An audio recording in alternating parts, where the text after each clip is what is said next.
Jackie, how's it going? Hi, We're finally Eric, how are podcasting you? with Jill. How amazing is this? This is so great. This is Jill. Hello. She lives in my shop. Yep. Under that table right there. And Jill goes by the social media handle of Obsydiann Props. Obsydiann Props. And she is full Props. 3D modeler. So the way you spell Obsidian, that's difficult, by the way. She's edgy AF. When I started World of Warcraft, I wanted an edgy character, so I'm like, okay. Obsidian sounds edgy. Every spelling is taken. Let's just make it really edgy, and then that's just kind of what happened. Because anytime I ever have to tag you on something, it's like, how the heck does she spell this thing? I know. I struggle with it too. She could have just been XX Obsidian XX like everybody. It take a long time. Right? Oh my gosh. Right. So there you go. She is the edgy Obsidian on. Yeah, she is. She's so edgy. Oh no. So Jill makes models and stuff. She's mostly known for your 3D work. Is that correct? Yeah, I believe so. You right believe now. So. How did you get started in the whole making props and doing cosplay and all that fun stuff? Well, I went to school for special effects and Hollywood stuff, and after I graduated, I don't know, I kind of missed having deadlines and making stuff, so then I was just like... You're like, hey, I'm going to make artificial deadlines for myself. Yeah, I know, that sounds so fun. Let me just do that. So, like, I was like, I haven't made a suit of armor yet. And then there's a convention coming up, so let's just make a suit of armor in a month for Otakon. And then I did that, and it wound up being really fun. What's your first set of armor was, just so everybody can look it up? Please don't. Please look it up, she says. It was Great Lord Lucina from Fire Emblem Awakening. Fire Emblem Awakening. So I don't know that character. Is it full armor, like everything, or is it like half armor? You know, some characters, they only have like suit and parts, or... It's for the most part pretty full. It's just I think the stomach was open, which is nice because I could move in that. But yeah, that's always good. You had to have had a helmet or something because Jill, as I know now, likes a mask. That one did not have a helmet. Is your first what? My first costume didn't have a helmet, and then I learned to hate wigs, and then I started. Okay. Because Jill now really likes to have a helmet or a mask or something like that. Yeah. She doesn't like that. You don't have to do makeup or wear a wig. So what was that first armor built from? It was all L200 foam. Oh, okay. So you went foam first. You went foam first. Yeah. Now, did you go foam because you'd worked with it before, like with the other stuff you've done, or was it more like you researched it and like, hey, foam looks like the best option, or how'd you decide on foam for your first project? I actually had never worked with foam before, but the cool thing was that there was a graduate from our institute years ago who went out to Hollywood and worked in a foam fabrication shop. And he came back because he wanted his bachelor's degree. At the time, he didn't have that. So he came in with all this Hollywood knowledge of foam fabrication, and he just started teaching everyone. Oh, cool. So I was like, all right, like, I can learn how to make a Hollywood quality foam suit of armor. And I did, and just kind of stuck with that. Awesome. So L200, I've heard of it, but I've never worked with it. Do you still like to use it, or is there other things that you've moved on to as far as like hand fabricating things? So I actually like denser foam now, so more towards the L300, L400. Yeah. Or just craft foam, essentially. But I also started dabbling in Sintra a little bit, and then 3D printing. So, so if you had to remake it all now, you wouldn't use L200, what would you change? I definitely want to 3D print it again, because I like being able to sand and polish the prints to get a high polished metallic paint job, which can't really get that on foam. Which you can only get on a hard surface, right? Yeah. So have you already modeled it, or is that something that it's just like on the back burner someday when you're bored and have like three hours, you're just gonna like bust it out? I don't know. I don't like being stuck on things. So part of me is like, I can make this better, but the other part of me is like, why would I go back and do the same thing again? Yeah, I totally get that because I hate remaking stuff. Yeah, me too. I can't stand it. I was in bed last night thinking like, man, it'd be kind of fun to remake my Arthas. And I was like, nope. Yeah, no, I've already made it. Because I get that a lot, right? Because I'll make, do like a one-off prop or whatever. And then, a lot of people, hey, can you make me one of these? I'm like, nope. Already made it once. I'm done. That's why I don't do kits anymore. Yeah. I can't do that. Speaking of Fire Emblem, the Yato Omega sword that I did a couple years ago, that I still get requests for that all the time. And it's just didn't you do that too? I made she did the lesser version of it. Yeah, there's like different versions of it, right? There's like it. I don't know. I don't know the game, so powered up version. And I had like the basic. Yeah. One. Yeah, but that one, it's like I have people all the time that want me to make it. I'm like, nope, made it once, I'm done. I'm moving on. That was 2 years ago, and barely finished the one I made. So, yeah, that's crazy. Have you ever done kits of things? I mean, you do kind of 3D kits, right? I had one. Actually, I had 2 kits. One was Annie's ring from Attack on Titan. That was like the very first thing I did years ago. And then I also did Diva's gun. But then, I got the C&D. I was like, okay, I'm done. Oh, you got a C? You did get a C&D on that? Really? Yeah, because it was 6 months before Overwatch even came out. So that's when Blizzard was. They were big. Right? Jill. Well, you were just like you were just like leading edge though. So was that a resin kit then, or was it just the 3D? It was a resin kit. Oh wow! But like I said, I don't really care because I learned to hate making those things. Yeah, kits are an interesting thing. People always think, "Oh, it's no big deal, just make a kit out of it." It's like, yeah, you ever made a kit? You ever cast like literally hundreds of the same thing? And not only that, all the freaking shipping. I hate shipping. Yeah. But luckily, I don't know if it was good or bad, but the first Diva gun I made was not accurate at all because there just wasn't reference at the time. So, like, I'm kind of glad I don't have those on the market anymore. Like, I'm embarrassed kind of to have put those out. Speaking of on the market, so little known fact about Jill, or maybe big known fact, is that Jill's worked with just about every popular or famous studio and cosplayer in the community. Let's see, you've worked with Hinchman, right? Yeah, she's made a couple things for Jessica, Nigri. She's worked with Harrison at Obsydiann Props. So she's around. She's done all kinds of things. She's like a behind the scenes little handy digital lady.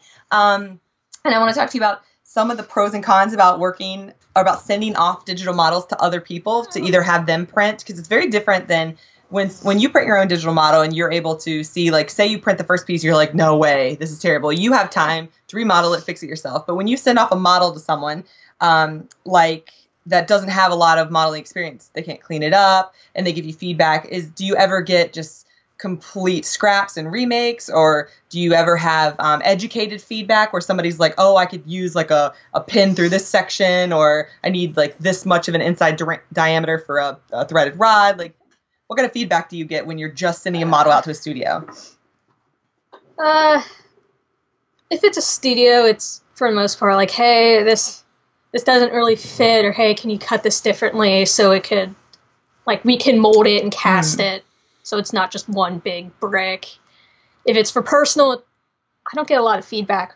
For personal projects, I guess just people don't really know what to look for. But for the most part, that one's like, hey, this like connecting peg is off center. Can you recenter it? Because sometimes I mess up, and that happens. Like on your Pharaoh rocket launcher, that one little I forgot to cut a hole for a peg, and she's like, "This doesn't fit. What's going on?" Yeah, she just sanded it off. Just figured it out, which is it's great because reprinting it would be kind of a pain. But so like we've talked about this before, but she worked on something with Obsydiann Props, and our friend Eric Jarman is there. And so luckily when you send something there, Eric is, a wizard also. So he'll kind of clean it up or fix it. So it kind of makes your job a little easier too. Yeah. Like, cause I think they hit that project right when I was going out of state or something. So I'm like, I'm really sorry, but like you have X many days to like give me feedback. And I think Eric was just like, I know how to fix it. That's fine. Like I'll just do it on my end, and that was a huge help. Yeah, that's kind of crazy. So if you're like approaching a design for like either a personal project or working for a large company or something, is there any difference in how you approach that? You know, like, do you just assume that there might be feedback and, hey, there might be changes? Or do you have like, hey, I'll give you like 3 changes for free, and then after that, we need to talk about, you know, more compensation or whatever? Because obviously if it's, you know, large revisions, it costs you time, correct? Is that something you think about, or you just throw it out there and be like, hey, whatever, and most of the time people don't really ask for much? Or I think she's getting better about thinking about that. I'm getting better about it. I really only charge if I need to completely remake it. But for the most part, I'm just like, I will adjust this until you're happy, no charge, because you already paid for it. Yeah. So have you ran into like the client from hell that you did like, you know, 20 revisions and they still weren't happy? I mean, have you had that happen yet, or has it pretty much been like 1 or 2 and things have been honky dory? There's one. He's not a client from hell. Yeah. He's very polite about it, and like I understand he has a high standard. Yeah. And just like, hey, cut it differently, like move, like put a different rod in here.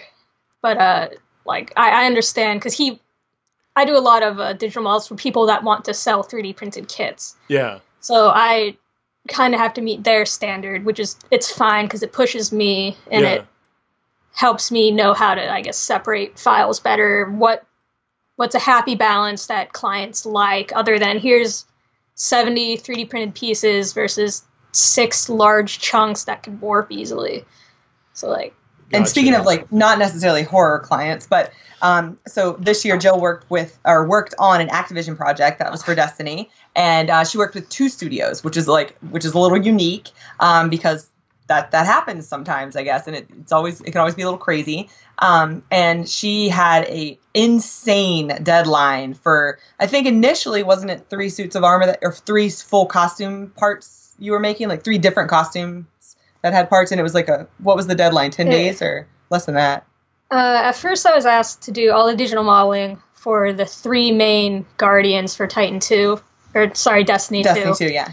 But I was like, that's too much. You're fast, but that is especially like I had never modeled costumes yet, so this was like, really? Never done this. So those were your first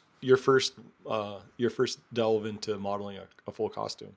Yeah. Oh, I didn't realize that. Which is so crazy that it's like because of Jill's reputation and her ability to create things, like she's well known, and so she's trusted to do these things, and so she went down this rabbit hole of, why not? You know, like I can do this. They looked easy enough, which is why I took it. But I was like, I can't do all 3.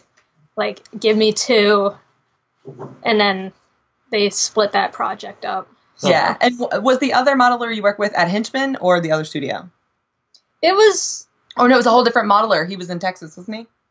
I can't even remember. I forget where he's from, but one of Valor's friends, he has like a group of digital modelers he goes to, and he just went to another one. Yeah, they just found another one to do that. Right, but Jill, basically, as I was talking to her through that project, she was like not sleeping. She was staying up all night working through it. It was definitely like, you know, it's that desire to want to work for those companies. It's really, you know, it's the holy grail. So when you get that chance, you want to do anything. And sometimes the physical limitations and, you know, that can really make it rough. And especially when you get to thinking, like, if you're sending someone, you have to think about when someone approaches you with a deadline that's really short and you're doing the 3D modeling, it's like, it's not necessarily your place to do this, but if they aren't sure how long it's going to take to print, then like maybe they should think that through a little bit, because if you get 2 full sets of armor commissioned for 3D models, then you leave yourself like 4 days to print and finish it. Yeah, you're just not going to have the time. I can't remember the deadline on that. I remember it was bad. I swear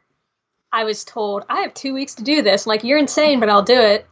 Yeah. But then I'm probably misread that email. Do you so when you finally just sat down and did like one of the suits, do you know how many hours roughly it took you to model like that first suit, since it was your first shot at it? If you don't remember, that's fine. I can't remember. I think I got the Titan done in 4 days. Yeah, but was that like 4 like 20-hour days? It was long. Oh, that was like.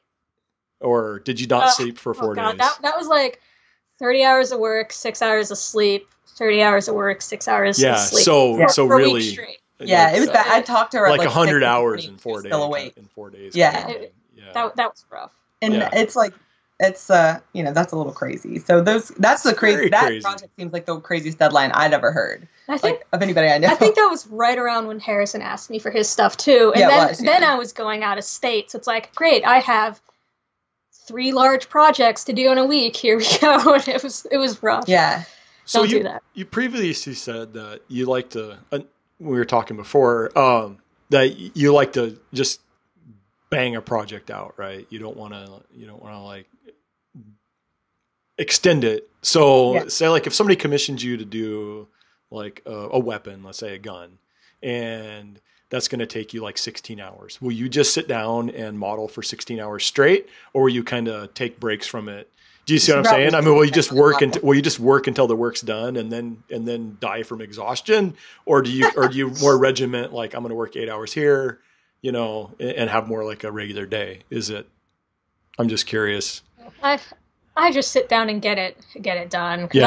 The way I quote is like, I can survive on $100 a day. I'll do a prop a day, and then that's kind of what happened. But as we've talked that is not healthy. And she's worth a lot. Her props are, the quality's so good, the details so good, you're worth capability is so good. Way more than $100 a day. It's worth way more than $100. And Jill even has, like, she has a Patreon that she does, like, she lets them vote monthly, and she'll select props and then do files just for her Patreon. And it's a really, I mean, her Patreon's pretty popular. She's got a decent following on there. Yeah. And that's a really cool format that she has. But at the same time, it's like, you know, you don't want to kill yourself for people that are just making kits off of the props. Well, that's the thing. That's what I was going to ask is like, do you charge more when you know somebody's doing it for a, like, because obviously if somebody's selling a kit of something you modeled, they're making revenue off of duplicating something that you had a hand in. Do you charge more up front when you model for a kit, or is it still just kind of standard and just go from there? I'm really all over the place with these because it kind of depends on what day you hit me and how I feel that day. And she's been out modeling for 16 hours. If you want to sell a kit of my file, I usually ask for 10% of each of your sale. Yeah. Okay. But so you do a percentage off of that, and that makes sense to me. I mean, I'm glad you're doing that because it seems to me a little like you want to undersell yourself. And one thing I've learned over the past 5 years is don't undersell yourself. So, and not that I'm trying to like bully you into doing something else, but you're worth a lot. So, and everybody out there that's makers that's selling things, you're worth more than you think you are. So charge more. So I agree. And that's the only way that we can like get this community to like be seen as a valid entity is if everybody together is willing to say like, hey, we're worth more than what you think we're worth, which I just think is true across the board, so.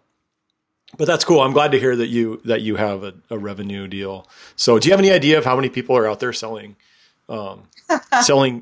kits that you know of that you have deals with? I mean, I'm just curious. Oh gosh, that's a can of worms. Yeah, this Eric. is a can of worms. Oh, is it really? Oh yeah. Because I had my files on My Mini Factory, which is another free file sharing site. Yeah. A lot of people assumed this is free. I can do whatever I want. Oh, gotcha. So go on Etsy. Yeah. So there's a ton of people out there selling like basically unauthorized versions. Yeah. Yeah. Didn't ask. I have people who've slapped their logo. I've found like so many people that said like, hey, I made this model.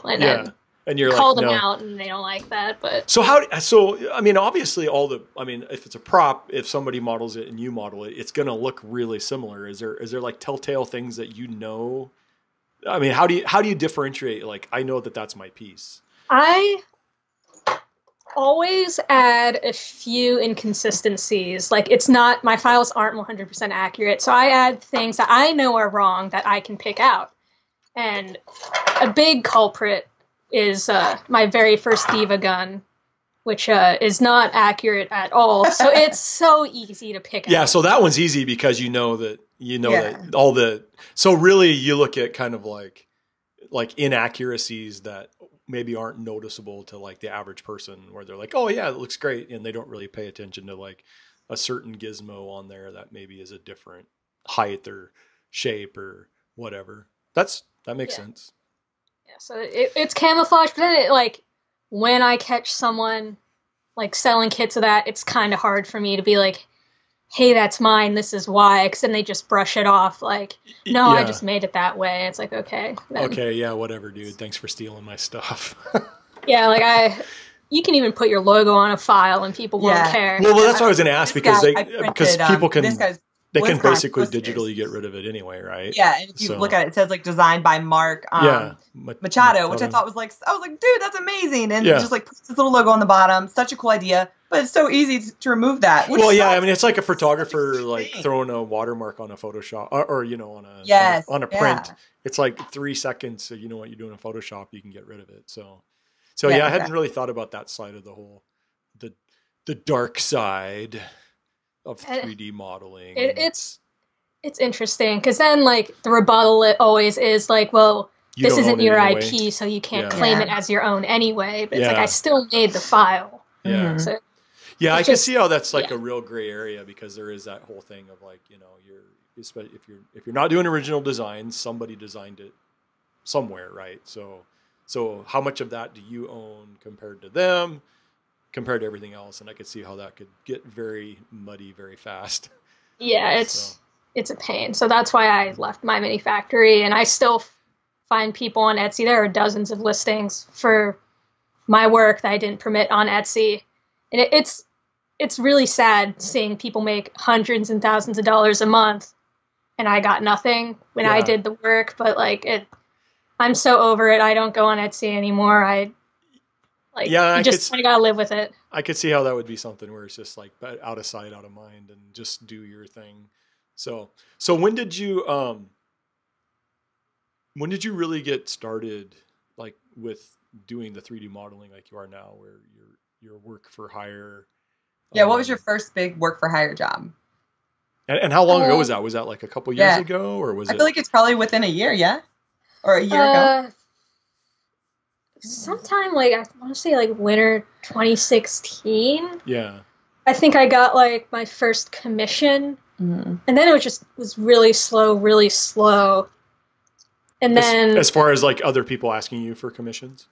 Yeah, because I never really considered doing digital commissions at the time. I was doing more physical props. Oh, gotcha. And then there was a period at work where there was a series of layoffs. So I'm like, crap, I don't want to work at McDonald's or go on unemployment, so I'm just going to advertise digital commissions. And I actually want to say your Thunderbird Farrah rocket launcher was the one that got me started. Oh, that's cute. Oh, I didn't know that.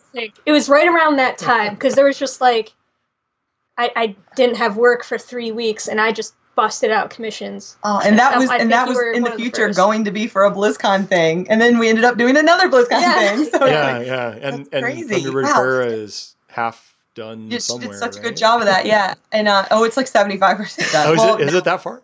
Love, yeah.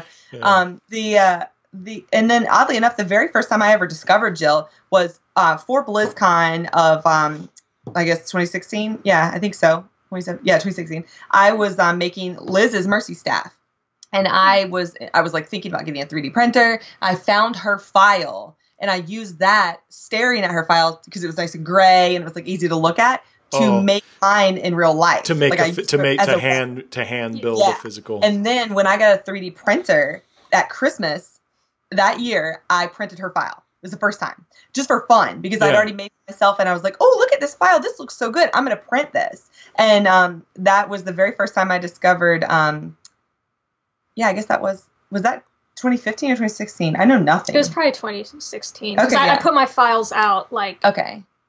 Yeah. I don't know, December 2015. Okay. And then I found her Underlight Angler, which was like voted for on Reddit or forums or something by my mini factory as like whatever prop was brought to life. And I had already started to make one because Legion launched, and the very first thing I made out of Legion was the Underlight Angler. And then I find her on Instagram. This person has a full 3D printed one. I'm like, what? How did someone do it? I'm like, I've been working on this since I started the day that the expansion was announced, and like the pictures of it stuff. And I was watching it in here. And I saw it and I was like so pumped. And I just start sculpting. And then I see this girl on Instagram, or I don't know if it was a girl or a guy, just Obsydiann Props or Studio. And I was like, oh my gosh, this is a wizard. This person's a wizard. And it was like a month or two later. It wasn't even that long after the Underlight Angler was announced. Like, I don't even. Yes. It's hard to the timeline, so relatively speaking, though, you've really only been kind of doing about a year and a half, maybe. Does that sound about right? A year and a half, going on 2 years. So, because I think I met you. Well, I'm pretty sure that we had followed each other on Instagram a few months before, and then I met you at 2016 BlizzCon in person for the first time. Yeah. And then I followed your work ever since. But then it just seems like bang, all of a sudden you were just everywhere. Like your files were everywhere. Yeah, and then like all these other creators that I'm friends with and follow are like, hey, modeling by Obsydiann Props, modeling by Obsydiann Props, modeling by Obsydiann Props. Yeah. In fact, I think the first, I don't know, because you used to have a different Instagram handle too, right? Is that right? And then you changed out to without getting into bad history or whatever. Yeah. Because I think I remember you telling me, hey, I'm Obsydiann Props now or something, and so yeah, that's been interesting to see that that growth like so quickly. Within like a 12 to 16 month period, she's worked for Nintendo, Activision, Blizzard, and then all the different studios that come off of that, and then other games that can't be mentioned, and then YouTube channels that have reached out to her, like large YouTube channels. And I never thought about that whole. And then Rooster Teeth via Jessica. Those were your, it's like she's had a little bit of touch into everything, like a little bit of. Rooster Teeth? Well, I mean, technically, Jessica Negri's new series was for Rooster Teeth. Oh. And they produced it. Oh, right? I didn't even know that. Okay. Yeah, it comes out. If it's not out right now, it should. It comes out soon. It's like this cosplay video, like follow the making thing. And so you may even be mentioned in that. So it's really cool to see like Jill. She's just a little bit of everywhere in the last like 16 months. She's just all over the place, and so it's wow. It's cool to see like the face behind this person that's touched a little bit of costumes. But you're the only person that has brought her home. Yeah, I brought her home. I was like, I'm the collector. Yeah. You're just like, I need some of that 3D stuff. I'm just gonna bring her to my house. Well, last year as you guys know, like last year around like April or May, I think it was April. I can't remember. Like all these inquiries and like job opportunities came, and it was just little old me, and it was really hard. And I reached out to Jill to work with Nintendo with me, and she sped me up so much just by having the files. But actually, if I had her here with me, would have been even better, faster, better quality. I just feel, even though that deadline was crazy, so the things, and then Blizzard, same thing. It's like the opportunities that can arise from them this year and that we had last year. There's so many cool things that like another person can like speed up, just having like a buddy, even just to do ideas off of. And we have different ways of doing things, which is great to communicate about. We have different strengths. And I think that is like kind of like the power it's like you want to find like a power team. And so I'm hoping with any opportunities we have this year, we'll be able to offer a better quality product on whatever deadline comes at us. Yeah, I think that's an awesome team up, and I'm glad it's working out for you guys. So Jill, well, we're just chilling in the frozen winter right now. When you're not, I mean, you obviously do a lot of modeling. Are you still interested in creating things by hand? Yeah. Or is that like, are you kind of just sold out to 3D? I don't want to say sold out. I should say, have you just given all your love to 3D printing and you just kind of want to do that kind of stuff from now on? Or are you still wanting to create things? Because like you said, you started out doing stuff by hand. In the physical world, I know you're doing digital stuff by hand too. So, I mean, is that something you're still interested in? Do you still want to do costuming and stuff? Or is it more just like you're too busy with work and cranking all this stuff out for everybody else? I still enjoy doing things by hand. It's just like I'm not even really into the 3D printing part. I'm more into the modeling part. Modeling, yeah. Which is just, it's so much, it's cleaner, it's more efficient. So like, because like I can crank out a bunch of digital models and make more money than making one physical prop because I'm bad at quoting myself. But it's even like the implementation of your 3D modeling and 3D printing parts. Like we talked about, you talked about redoing your first costume and you 3D print the whole thing. And she has an entire box of armor over there that is all 3D printed and it's gorgeous. And it's clearly not finished. She'll get to that. But I think that it's like she's like, I don't know. Like she started by hand But I think now that she has developed this 3D print or 3D modeling kind of skill, she would implement it into the like, you know. And like, luckily, if there's something wrong with the file, I know how to fix it by hand. Yeah. Instead of reprinting it like that. Yeah, that makes sense, because a lot of times it's like if you have like a 60-hour print on something, it just takes way too much time to fix whatever doodad, which maybe only takes 2 hours of some kind of, you know, Bondo or whatever, right? I mean, you can physically just kind of change it at will without having to put in the printer time.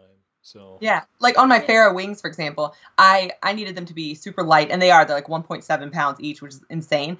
But I wanted the vents to look super, you know, super gorgeous and clean and crisp. And I made them out of foam, and they were fine, but they looked like, I wanted them to look like plastic. Yeah. And she made that right, you know, to fit right in the wing. So it's like little elements that add in that, like, if the whole thing is nice and kind of plain, and you need that really accurate little plastic piece, that's where 3D modeling and printing comes in handy.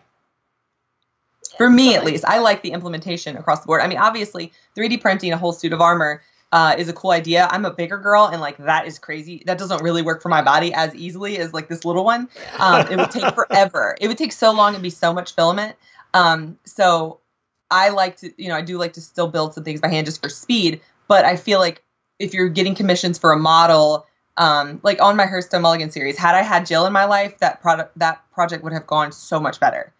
I mean, in the shop I worked in California, they had a giant 3D printer that was just sitting there unused the entire time I was working on that project. Oh, crazy. Which is crazy to think about, because had I had Jill then, we would have had, I mean, everything from Jaina's crystal on her staff could have been cast and molded, which ended up being handmade and then cast and then molded. So it would have been cooler, or molded and cast. It would have been cooler to have it printed. The eagles on Uther's shoulder, the big eagle, would have been amazing to have that printing while other parts are being made. It's just like the whole speed you up thing that comes with, because she's so fast at modeling, parts can be implemented to speed up. You know, if you don't have a huge row of 3D printers cranking out all the files, you can just do bits and pieces and then do the rest by hand, which, you know, is helpful. But like for Jill right now, she has a commission that she's doing, which she modeled the whole sword and printed it, and she's also finishing it. Yeah. So, do you like finishing 3D prints? I mean, because you said that you don't particularly like dealing with the printing. This is why we got a sandblaster. But once it's off the printer, is that like something you enjoy doing, or is it more just like you do it because you have to? I'm weird. I love sanding. Oh, okay. So I love it. It's fine. I don't mind cleaning up prints. Like, that's fine. You're like the perfect shop partner. Yeah, but there's too many prints that a sandblaster speeds us up. Yeah, I know. There's a certain point when you have 4 printers going, and you just have you just start to mound up plastic printed parts. And like she uses PLA, I use ABS, and ABS is sandable, so I'm fine with sanding ABS.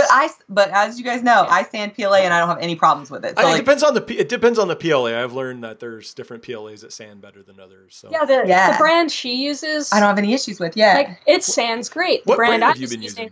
It's the Matter Hackers one, but I will say this Poly Smooth one, which prints like shit, is sandable just as easy as like wood. Was it the Matter Hackers? Yeah, the Matter Hackers like Pro PLA. Yeah, it sands with those 2 bits that I use. It works really well. I don't have an issue with it, but the sandblasting cabinet is just so that everything's like super fast. Yeah. But yeah, the finishing is interesting. But she's like she got I talked about in the last episode, she got a vacuum chamber, or a pressure pot and a vacuum chamber, and she's making gems for that. And then we'll have, you know, a gem kit in the shop that goes for that sword, and say it comes up again or needs to be made again. She could sell the gem kit that comes along with 3D model. So it's like a little bit of hand made stuff. Yeah, a little bit of mixed discipline. Stuff. Yeah, which interestingly enough, she actually modeled off of my patterns. My Sylvanas patterns, like just the dimensions. Jill looked at like the pictures of the gems themselves, and she made me just like basic Sylvanas chest gem, basic Sylvanas gauntlet gem, and I printed them, cleaned them up, and molded them. So we're gonna also offer kits of pre-made gems, and with how great the sales have been on Alexstrasza and Sylvanas, I felt like that was a good option to put out there. That's like not just digital. It's nice to have. I mean, sometimes just as a creator, you even need just a little break. Like, Well, need to make something by hand just to feel that creation aspect again. Well, that's one question I had about, you know, because we're all creative people and there's that creative drive. Does for Jill, it's like going from being a hands-on physical world to go into the digital world, and then you're busting out digital files. I'm curious if it feeds that creative side of you, or if it more is just a mechanical thing because that's your job at this point. Do you see what I'm asking? Like I've been having the itch to get back into physical more because I'm doing so much digital, but doing everything digitally, I noticed is helping me make physical things better. Because you understand the way they're built more or something, right? Yeah, and like, because you can do everything digitally, internally, figure out how things fit. Yeah. That's somehow translating that into makes physical sense. props now, which is... Yeah. No, I could totally get that, like in your brain. It's like, for me, whenever I make something, doesn't matter what it is, you know, whether I start with a really nice pattern or not, or just kind of make it on the fly. I usually build it in my head like 3 times before I even start with things. And I could see how, like, going from the digital realm where you have no limitations whatsoever, as long as your modeling skill is there, you really have no limitations, right? As far as how you build something. And then I could see how that would translate into the physical world when you're building too. So I was just curious if it like fed that creative side, because I know things that are more technical for me don't necessarily feed me creatively, even though it's work that I can do. Does that make sense? Yeah. It's the same way that like you get caught up on one thing and you're like, I just can't do this anymore. I need to step away. But you may still want to be creative and do something completely different. So and that's kind of why, it's like I do some kits sometimes, like I've been doing the Wonder Woman sword and all that. And it's like, busting out resin kits does not feed me creatively. It's kind of like manufacturing. It's just like, it is. You are manufacturing at that point. It's just like over and over and over and over again. And you spend all this time in your shop, but even though you're doing work, it's not like creatively feeding me. So I was just curious if the digital, because I don't do digital design. So beyond 2D, I've done a lot of, I have a background as being a graphic designer in the 2D world, but I don't do any 3D stuff. So other than the little bit I've been dabbling with the past 2 months since I bought a printer. So yeah.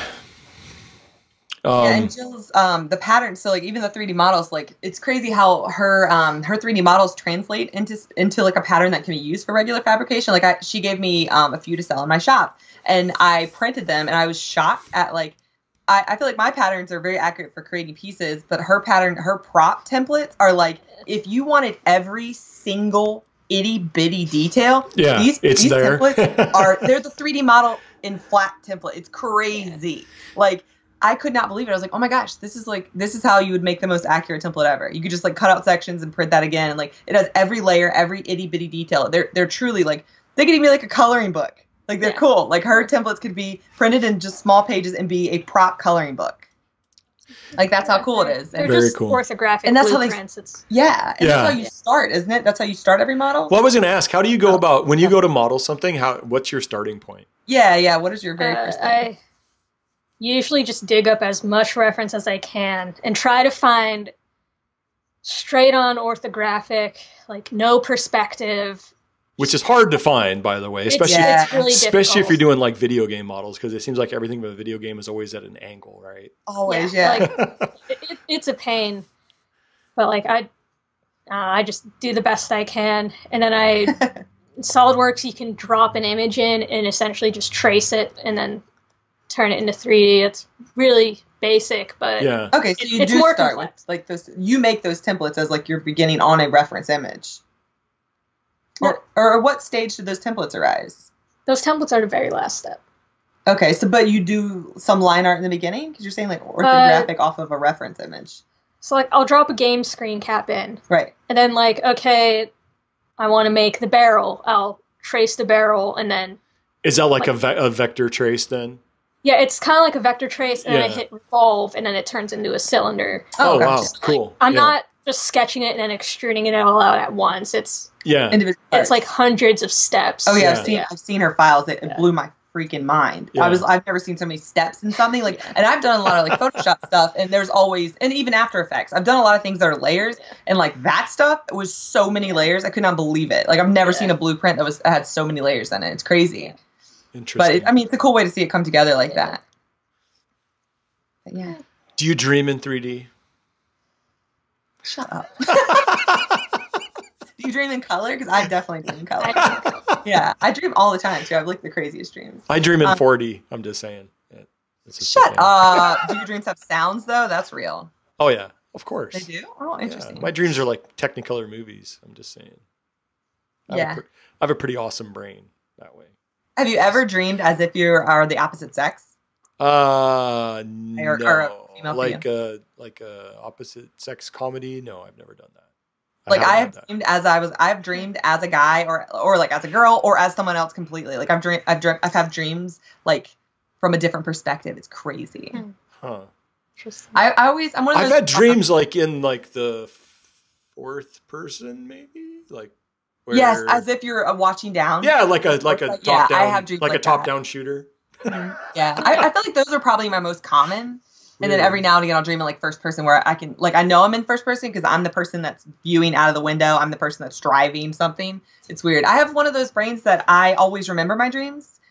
Like, isn't that weird? You know that there's like a certain kind of, depending on your sleep cycle. And my wife is that way. She remembers her dreams. Yeah. And I can tell you right now, dreams I've had all through my life. I remember hundreds and hundreds of stories. Dreams. I recently dreamt about Devon Sawa, and we were trying to escape this crazy house. It was like me and my buddy Devon Sawa. I haven't seen Devon Sawa since I was like 16 in a movie, like Final Destination 1. But like, he happened to just pop up in my dream. What a weird situation. Maybe, I don't know. Jill, you dream in 2D, right? Is that... Dream in 3D. Okay. All right.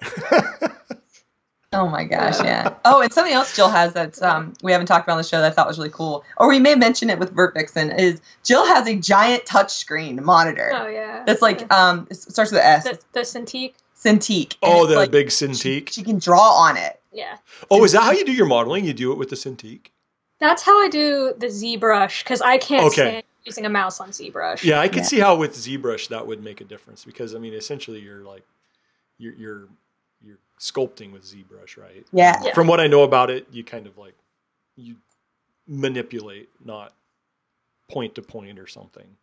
Yeah, I'm ready for the time when there is a soft touch sensor head thing or like an orb, and you can actually sculpt with like these sensors on your fingers. Yeah. Like in my head, I would imagine like fingers, plugged in. Well, that's almost like, but there is like VR sculpting though, right? Have you seen any? Is there? That's exactly what I'm talking about. I think I want to say that. I wouldn't be surprised. Oh yeah, I've seen. Look it up on YouTube. There's already VR where you just stand there and there's like this big thing of clay in front of you, and you just like. Wow, I'm like so late. Why didn't I just come up with this idea 20 years ago? I'm just kidding. Obviously, I couldn't have, but. That is that I could get into. That would be something I would really like to try. Yeah. I wonder what the lag is around it. I guess it all depends on your setup, So, Jill, when you're doing traditional work, did you do much sculpting at all, like in traditionally, or is it more just building?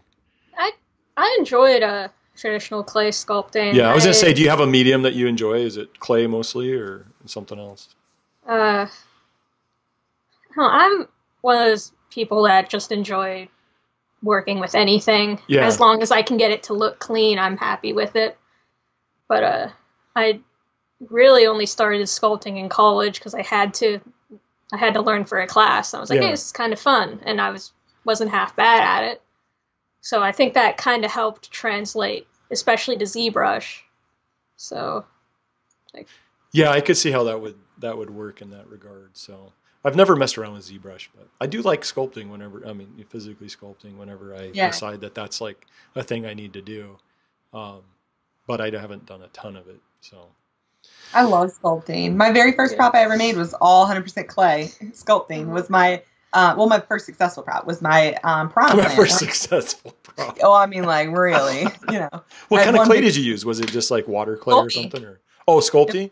Yeah, I've actually never used Sculpey. I have so much upstairs. I don't like Sculpey. I love epoxy sculpt. I don't like. Yeah, see, I really like. You see, you're like me. I'm not talking about super Sculpey. I'm talking about like colored Sculpey, like polymer clay artistry, where it's no paint involved. Yeah. Okay. And it's like, so I would create like rolls that were like, I would use like a Skinner blend, was like 3 different colors. That I would roll it, and I would create this I created like a semi-translucent tongue that it's like crazy. I don't know. It's so different than like the way I sculpt on like armor and stuff. It's I actually just started a new wireframe last night to make another piranha plant because I got on YouTube. I ran into this lady that was making this really cool blend of polymer clay, and I was like, why do I have all this and I have not gotten back into it? It's killing me.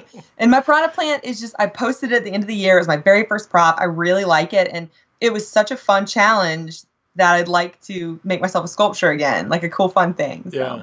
So Jill, do you like epoxy sculpt because it's hard when it's done? Is that? Yeah. I think you and I are very similar that way. I think we like to manipulate and work with. I think we like hard object kind of building is really a thing. And I know for me it goes back to, I think because I got started with building with woodworking, and obviously with woodworking everything is a hard object thing, and you have hard lines and definite things that can be sanded and take abuse and all that, and you're not dealing with soft, squishy materials. So yeah. Well, it's not soft and squishy. You bake it. It's hard. Well, but epoxy sculpt, once it's done, you can. It's like you can sand it, so you can take it one more.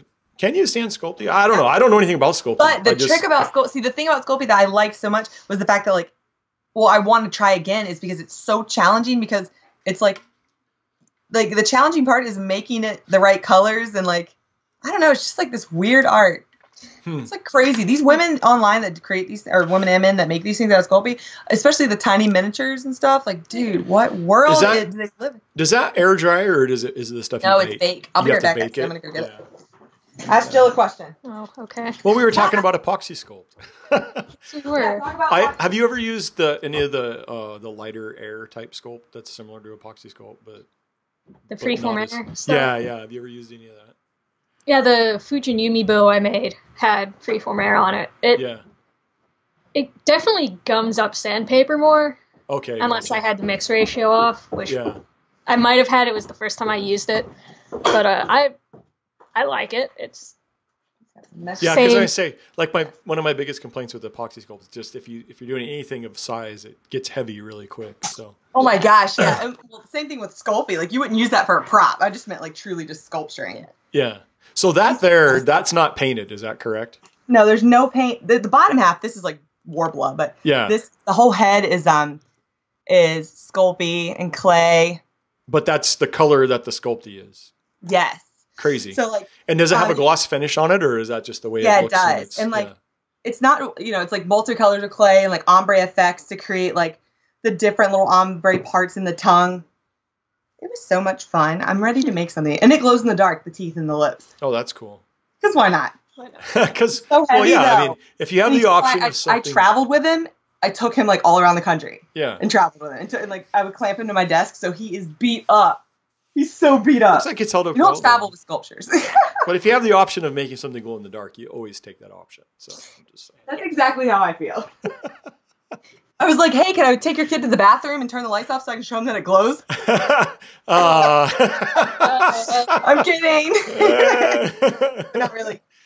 It's like, hey, look under my shirt. No, I'm just...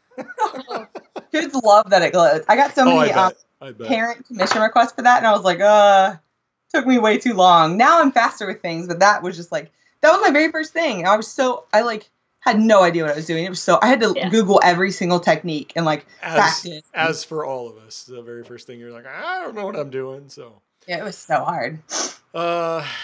Well, I feel like I need to ask Jill another question about sculpting. How do you feel about model magic? Because we had a.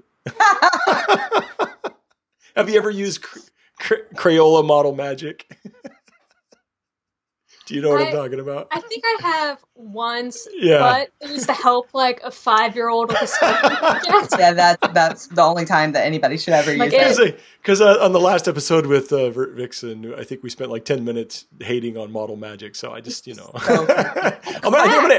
ask. And it's spongy, foamy. It never gets hard. You can't. From now on, I'm gonna ask every guest of their opinion of model. There's got to be somebody that's I love model magic. It's my favorite medium. It's so cheap and it's so squishy and pliable, and I can make anything out of it I want. Because that crap is hard, man. That is if your kid can make anything out of model magic and it actually looks good, then they have a future invest in their art education if they can make something cool out of model magic. That's right. So when you're not, obviously, I'm guessing you're a video gamer. What are your hobbies? What's one of your hobbies when you're not modeling things? Yeah, Jill. Or do you have time for those?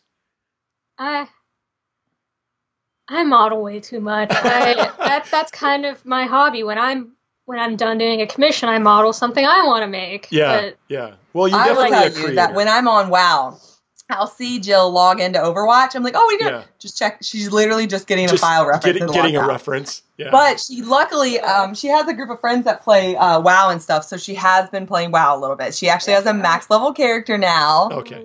Ooh, and she's like, so I don't know what that means, but that sounds impressive. Oh, it's like just fully leveled. You're the right level for current content. I'm not a gamer, so it's all kind of Greek to me. But I'm on and off on Warcraft, on and off on Minecraft. Yeah.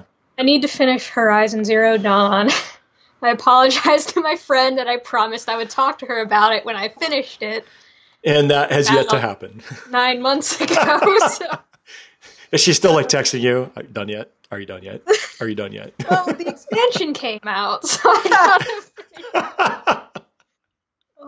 love it. But like the game is so good, I don't want it to end, so I'm just dragging my feet. Yeah, that's why.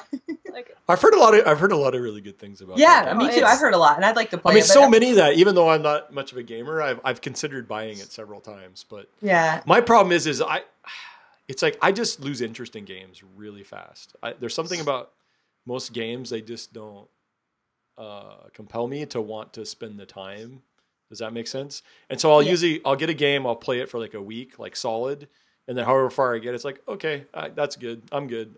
I got what I needed out of it. So yeah, that's been me with a lot of games recently. But just for some reason, Horizon, I just keep going back to it. I love it. I got a PlayStation 4 just for that game. Just for it. And worth it. It's worth it. That's how I am with Warcraft, though. It's like I've never stopped playing WoW. Like I just can't. Yeah, you just it's take like, it it'll in always doses. be part of my life. I'll always just like stay subbed and just like logged in, and I love that game, and I'm I love Blizzard franchise. But a game series I actually want to replay that I have is the Spyro series. Oh yeah, I just love it so do that much. every couple years. Yeah, I feel like it's time for me to just like I don't know. My brother, he always replays a lot of old games, and I have Spyro, and I just found my console and like all my games. It's upstairs in the shop now, and I thought like it's probably time for me to just like pull it out and play again. Oh, that's awesome. Yeah, that's that's a series my daughters actually really love. I just love it. Yeah, it was so fun. Yeah, that and Tomba I can replay. I don't expect you to know Tomba. Mm-mm. Tomba? I don't know if I've ever heard of that. Okay. I don't know. What kind of game is it? It was a PS1 game. Oh wow! Tomba. Going way back. Yeah. Like I started video games with my PlayStation 1, so I guess I'm not really a retro gamer that much. Yeah. But everybody has something they enjoy, though. So yeah, I have a game I hate that I still have, which is Abe's World Odyssey or something like that. I remember that game. I have it upstairs, and I was like, "What the heck? This game was so hard." I never played it, but I remember it. I remember everybody saying it was really hard. I'd like to play it as an adult now and see if I could, how things are harder. Yeah, when you're 8, you can't get past the first boss. There's this game called Myst that I played when I was a kid. I was literally 8 years old. My dad had it, and I played it on his PC, and I was like, "Oh my gosh, what is this game?" Yeah. I can't even leave. I'm on this island. I can't interact with anything. It's misty. I go from room to room. It's a little scary. There's no people here. What's happening? What do I do? That game was legit back in the day because it was the first all 3D rendered type game. Nothing really existed before quite like it, and was all puzzles, and I hated it because I hate puzzle games. Yeah. Well, now I want to play it as an adult because I just feel like it wouldn't be as hard. When I play a game, I want to have fun. I don't want to solve things. And I know for certain people solving things is fun, but my brain, it's like solving things is like work. It's like I don't want to work when I'm playing a game. I just want to have fun. It depends on what game. It depends on what kind of game I'm playing because I love the Divinity Original Sin, that series. Yeah. And I just purchased the second one, and that is a whole game that's it's a turn-based game, which I usually don't like, and it's you're basically solving a mystery, you're creating dialogue and storyline based on your decisions that you make. That just sounds like life. I don't need that. Yeah, it is. It's a little. You have to pay attention. Well, it's like my daughters. They love Animal Crossing, right? And I'm like, well, what are you doing in Animal Crossing? I'm fishing to pay my mortgage. I'm like, Animal Crossing is It's kind of like you can veg out and play. I'm like, that's not a game. That's life. I don't need a game that mimics life. It just doesn't make sense to me because it's like I live that. I don't need to relive that in the game. That's funny because some of the biggest games of 2017 and 2016 were life survival games like Ark and whatever Ark, and I can't think of anything else, but I know there are others. And games like that were basically like you had to create an environment and build and like harvest food and have farms. I mean, Minecraft, the success of that. Yeah, obviously. Minecraft. People, I mean, it's just like people like survival style games, and it's like just mimicking real life, just old school. It's like I can just work and do the thing in real life, and I don't know. My last favorite game was the original Halo, so there you go. Yeah. Actually, the only game of like, the console games, the only game I've ever played all the way through. But now I'm showing my old crankiness, old man. I've played a lot of games in the last year that I really enjoyed. And that was before everything was online too, and you just had like, a campaign and you just played through it as a single player, and games aren't really like that anymore. So now I prefer I don't want to play a game unless I can play online with other people. I literally won't play non-multiplayer games. I don't want to play online because if you're new, you just get they're no fun. Minecraft. Oh, but like sometimes I just want to sit down and run a campaign and not have to rely on other people to play with. Well, see, I want to be independent, but I want to like walk around the world. Like if it's a sandbox world, I want to see other people. So like I like that. But if I'm playing like a campaign, like Divinity Original Sin, I can play by myself. I don't need to play with other people because they'll alter the course of the game, and that will rage me. So I can relate to that. And like a StarCraft campaign, I love StarCraft. And actually Diablo I can play by myself, which is crazy. Yeah. But I guess I've kind of become addicted to like those sandbox MMO games. Like I just enjoy, like in Minecraft, I couldn't play single player Minecraft. That would be crazy to me because it's like it's this giant world. I was thinking like you meant more like Overwatch where you need other players. Yeah, like you literally cannot play the game without other people. Yeah, the game that has the option of if or and. Yeah, you're right. Okay. And I will say I have played Overwatch a bit. Not much in the past few months, but I do enjoy Overwatch because I can pick it up and just play it for like 20 minutes or an hour and just be done. It's like, okay, I'm good. Yeah. So I actually don't mind the mechanics of that for an online game because you don't have to spend, I mean, if you want all the fancy whatever, then you have to spend all this time. But if you just want to play a pickup, it's like kind of like for me, it's like pick up basketball. You can just show up to the park, pick up a couple games, play with some dudes you don't know, and then you can leave and be happy about it. And so Overwatch is kind of like that for me, but I haven't played it forever, so I suck now.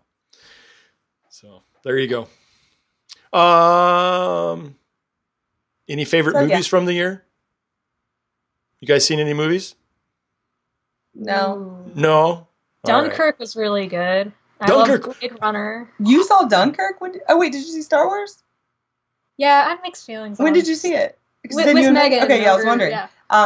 Who's that? It just pulled up. Wait, before you get on to Star Wars, I want to echo Dunkirk was really, really good. I was quite impressed with it, so I loved it. Yeah, loved it. Yeah. Okay, so are we talking about Star Wars now? I'm just curious. What's going on over there? Somebody just pulled up in my house. I don't know. Oh. He's going over to the front door. Do you want to go get him? I'm gonna have to figure it out. Gosh, that's so annoying. All right, well, you guys may have to wrap up without me because real life is something. We're just gonna talk about Star Wars. But... Okay. Yeah. Well, we won't devolve. Okay. So tell me about your mixed feelings. Okay, I'll be back. If you can, or is this a 3-hour conversation? Hello. Hang on. Yeah. I don't know. Like, I thought it was an enjoyable movie, but not really an enjoyable Star Wars movie. Yeah. Like I'm still processing it. But I have mixed emotions about it too, and I think mine might be a little different than most people because I was pretty much okay with the story choices as far as Star Wars is concerned. Because I mean, let's face it, at this point, like Star Wars is kind of its own genre of movies, right?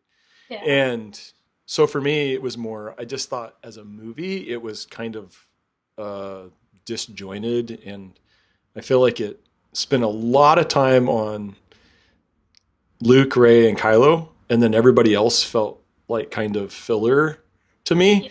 Yeah. And I just don't feel like the story was as whole as it could have been and really brought the whole cast together. And so for me, it's more like as a movie as a whole, I had more issues with it than like the Star Wars choices, if that makes sense. I can agree with you on that. Does that make sense? So did you like Luke's portrayal? Did you like where they took Luke, or do you feel like he should have been something else? Like I don't know. Like I think I was kind of fine with that. I wasn't really a fan of all the like forced comedy in it. Yeah. Because like everything I liked about The Force Awakens, they just threw out the window in The Last Jedi. But that was their decision. They can do whatever they want. But like I just don't know. Like it's so difficult for me to process this movie. Yeah, I totally feel you. And that's the thing about, talking about the the changes. One thing that I think that it doesn't do well is I feel like it, because of the things that they set up in The Force Awakens, like who is Snoke? What's Rey going to do when Luke hands him, or what's Luke going to do when Rey hands him the lightsaber?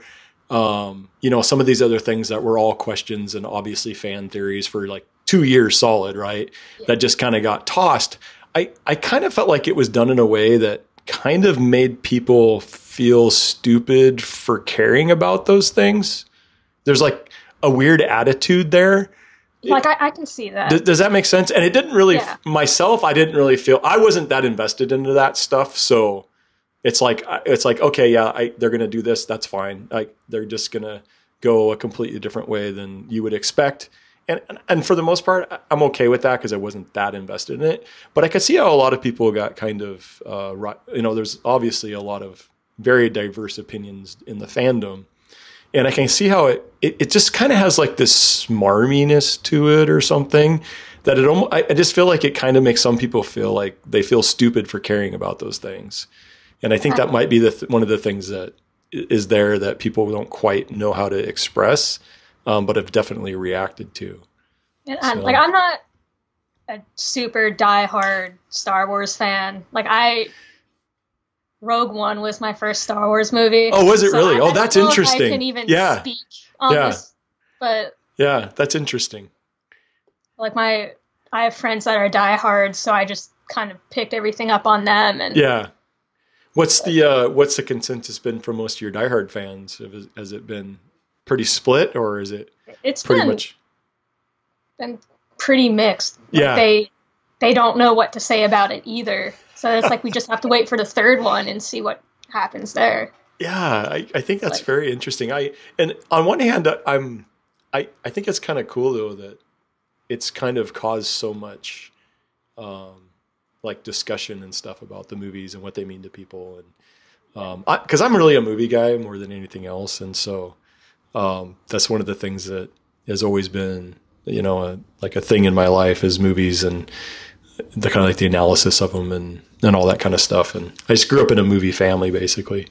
So, but yeah, it's been fun to kind of see it kind of causing all this, I want to say angst, but just the dialogue and stuff. People like, cause I guess it's one thing to have a Star Wars movie and have people just like, yeah, it was great. And then they just kind of move on to things, but and then it's just on to the next thing. But it's kind of been fun to see it like hanging on for so long and so many discussions about it and what it means to people. And it's just, I don't know. I find it interesting. So you saw Rogue One. That was your first Star Wars experience?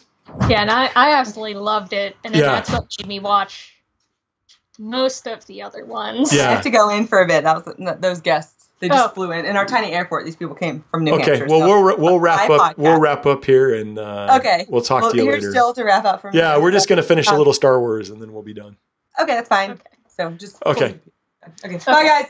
See ya. So, did you go back and watch the original trilogy, or what did you watch after? I'm curious now because they don't meet that many people that have never had much Star Wars experience. So, I watched Rogue One. I went home, and my friend was like, "You're watching A New Hope right now." So it explains. So I'm like, okay. And then I did that, and then the next day I watched the second one. And then I got can't remember if I got through the third one or not. Yeah. I either didn't start it or I had to leave and go do something. And then she's like, don't even watch the prequels. so I probably won't be touching those. So I really haven't seen a lot. So did you see The Force Awakens then? Yeah, she made me watch that if I wanted to go see the Yeah. That's definitely a precursor to seeing Last Jedi. Interesting. So what'd you think of like how recent has that all been? Like that's been like since Rogue One came out then. Yeah, so that's what, a year. So they're all pretty fresh in your mind for the most part. It's like, you don't have like the 30 years of nostalgia added into it. So yeah, because I'm old enough. I remember seeing the original trilogy in the theater. So I mean, I was pretty young when Star Wars came out. I was like 6, but still.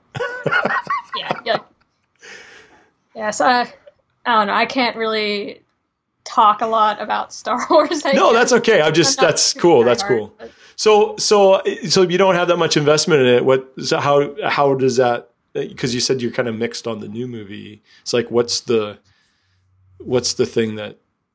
Is it more just the inconsistencies from Force Awakens, or just the fact that they just decided to kind of go in a way that really people weren't expecting?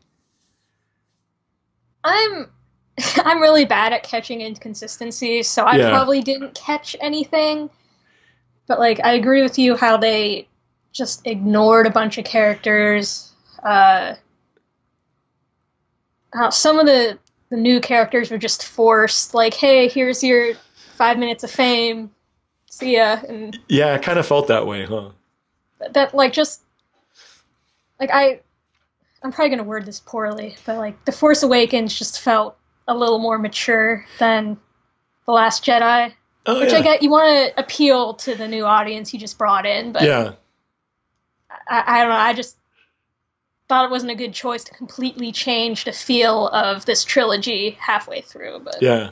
No, I get that. I totally get that. I didn't, and again, for me, it's like, when I kind of wrap it up for myself, it's like, I didn't love it. I didn't hate it, but, so it's just kind of like, it's just another movie. And the thing about Star Wars movies now is there's going to be so many of them. It's kind of like, if one's not so good, there's always be another one. Yeah, so, I mean, until people stop going to them, but I don't know if that's ever going to happen. So I doubt that'll happen. All right. So one question before we're done. All right. And I think I probably already know what your answer is from what you've already said, but the milk scene. Oh. What's your opinion of that? Because I asked everybody this, because that's like the one scene that people seem so... It was out of place.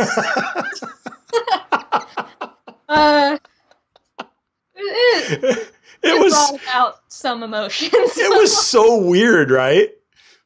And then to think that that creature probably cost, what, $2 million to make? Oh. I imagine that they paid money to have that. Yeah. We need it to actually be able to be milked. If the scene didn't work, we have to reshoot it. Like, yeah. So I read an article about that specific creature, right? Oh boy. Okay. For them to use it in the area, because they're at that special place in Scotland or whatever, where they're filming that actually had to be helicoptered in. So not only did they spend like, I'm sure hundreds of thousands of dollars to have this practical creature. I have no idea how much they spent flying. Like, and in my mind, it's like dangling from a helicopter, right? I mean, it was probably in a crate or something, but still, I'm just... Yeah. It just makes me laugh. That dropping in someone's backyard. Yeah, I know. It's just like, I just couldn't believe when I read that. It was like, because it was such a remote location that and it was so massive that they had to helicopter it in and put it in place and then have it there for like a day or whatever, and then have it helicoptered back out. So, but I like asking that question because it seems like such a divisive scene for the whole movie, and you can kind of get somebody's gauge of like, personally, I thought it was really weird, but the more I thought about it and the more there's been like internet memes of it, I actually really love it now because I think it's just so bizarre. Like in this whole nother... Like, you just gotta love to hate it or something like... Yeah, right. And there's just something about the way Luke, like, he just like, he chugs with conviction, and then he wipes his mouth so aggressively, and it's just like, I dare you to hate me. Yeah, like, oh yeah, that. All right. We'll see how if they bring that back. Yeah, right. I know. So anyway, or if there's like a running gag of milk scenes from now on or something. So, well, I guess we'll wrap up. Thank you so much for being on the podcast and for jumping in here at the last minute. And it's been great to talk to you and get to know a little bit more about your process and about your life as a 3D modeler. You know, and you're doing something that I know a lot of people would love to do. So just having you on is very valuable. So thank you so much. And I'm just going to sign off by saying we'll see you next time on Craft and Geek.